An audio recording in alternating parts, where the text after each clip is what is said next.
Now we are going into the topic called solubility. What is called solubility? For example, you take a solvent, keep on adding solute, and what happens at one particular stage, the solute, no more solute can be added. Even if you add the solute, what will happen? It will settle at the bottom. It reaches the saturation solution. So that is called the solubility. We are going to explain in a more detailed way. I'll give the definition. Solubility is defined as the number of grams of solute that can be dissolved in 100 grams of a solvent to form its saturated solution. For example, 36 grams of sodium chloride need to be dissolved in 100 grams of water to form its saturated solution.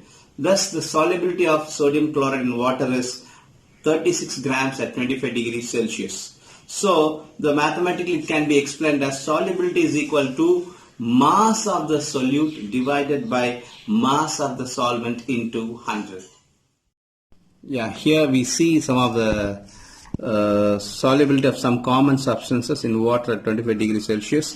Calcium carbonate and sodium chloride solubility gram per 100 gram of water is 36 grams, and ammonia 48, sodium hydroxide 80, glucose 91, sodium bromide 95, sodium iodide 184. Next we'll see about the factors affecting solubility. There are three main factors which affect the solubility.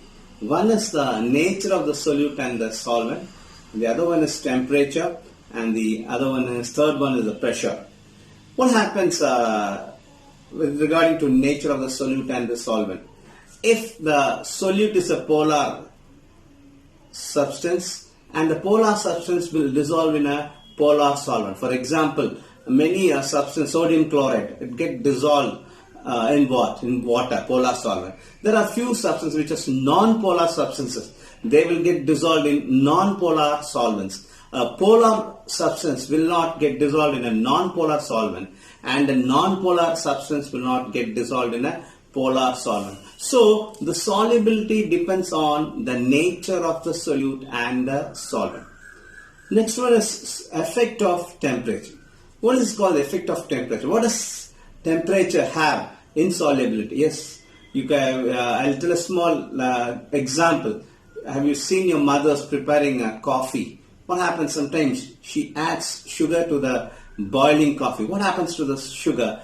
Immediately gets dissolved, isn't it? Yes. There are two processes, one is called endothermic process and the other one is exothermic process. What is endothermic process?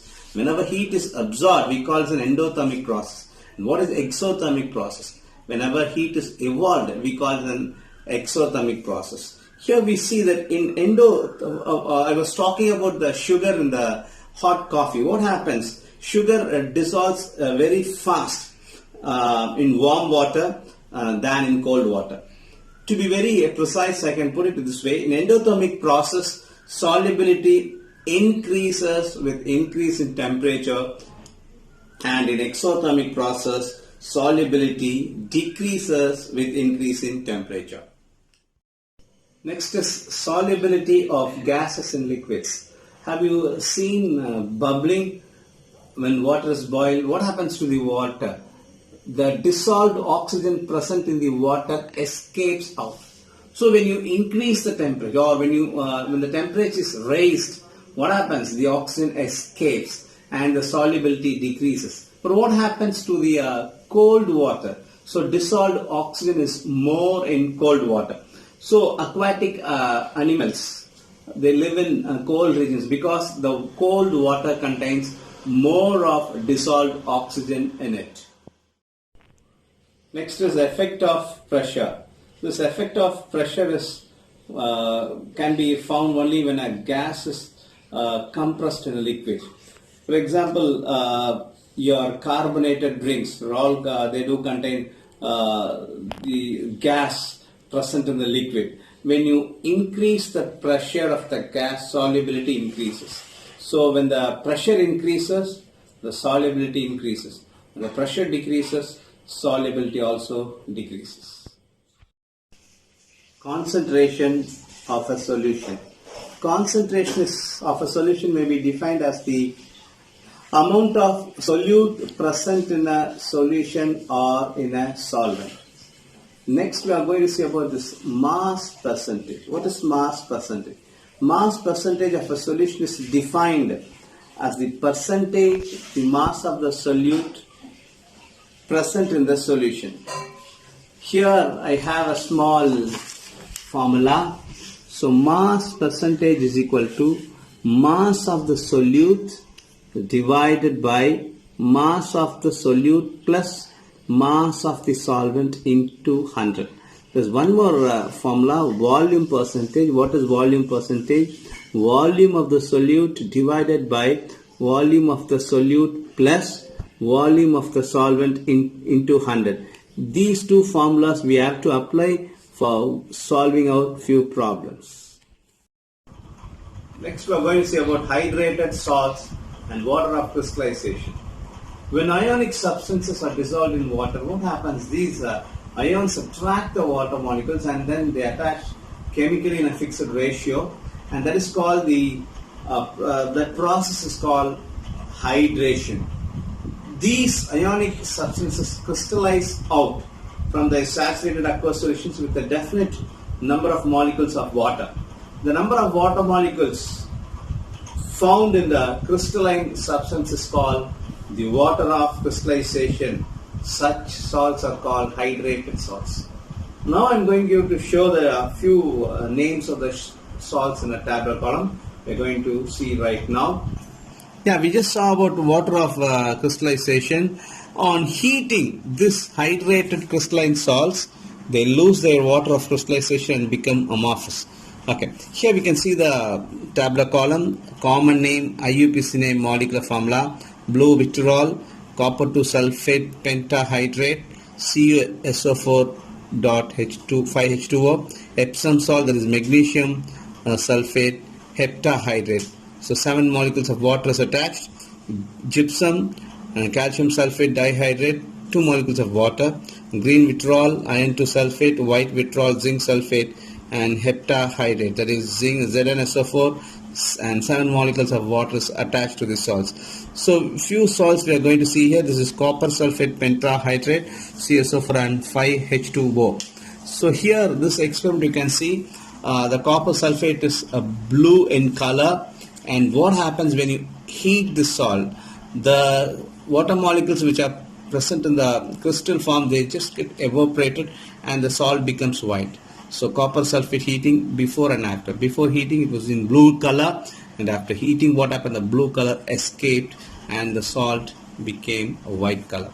So when you add few drops of water to the white colored salt, again it changes to blue color. Next is a magnesium sulfate heptahydrate, MgSO4 7H2O. It has 7 molecules of water attached to it. When you heat, what happens? Magnesium sulfate is separated and the water is separated. This is crystalline hydrated salt, amorphous hydrated. You can see the color difference.